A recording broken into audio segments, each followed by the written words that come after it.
اس وقت یہ جو لفظ سے اور پھر جب ظاہر بات ہے ہمارا ملک بنا اور بہت سارے جو سنگر تھے وہ اور گانے ضرور گاتے تھے، لیکن جب 14 اگست 6 ستمبر ہو تو آپ نے یہ مسعود رانا کا سنا ہوگا، ملت کا پاسباں ہے محمد علی جناح، اگر مجھ کچھ غلطی نہ ہو، کہتے ہیں لگتا ہے ٹھیک جا کے نشانے پہ جس کا تیر ایسی کڑی کماں ہے محمد علی جناح، اور بہت سارے میں کہوں گی کہ نغمے بڑی انرجیٹک فارم میں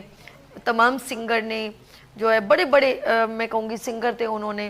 جو ہے وہ ایک بڑے وہ ہے نا، میں ان کو اخلاق احمد، اور ایک بڑے وہ پنجابی ہیں عارف لوہار، ایک اور بھی ہیں ان کا نام میرے ذہن سے، انہوں نے بڑے پیارے پیارے نغمے جو ہے ان کی جو آواز تھی نا وہ پنجابی سٹائل میں، وہ ایسا لگتا تھا کہ مطلب یہی لڑنے کے لیے جا رہے ہیں، لیکن یہ بات یہ نہیں ہوتی، واقعی میں دل سے وہ گائے جاتے ہیں،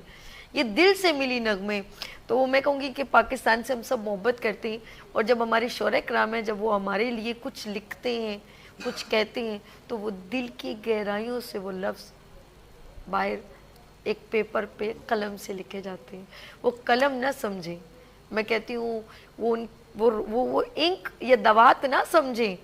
وہ ان کے خون کی اندر جو فیلنگ ہوتی ہے نا، حدت، وہ نکل کے قلم کی صورت میں لفظوں میں ڈلتی ہے، خوبصورت بات کہی آپ، وہ تب جا کے آپ کے دلوں میں اترتی ہے، ایسے نہیں اترتی، پھر آپ کی آنکھوں کی روشنیوں کی چمک، اور جب لفظوں سے ادائیگی ہوتی ہے تو ہم کیا کہتے ہیں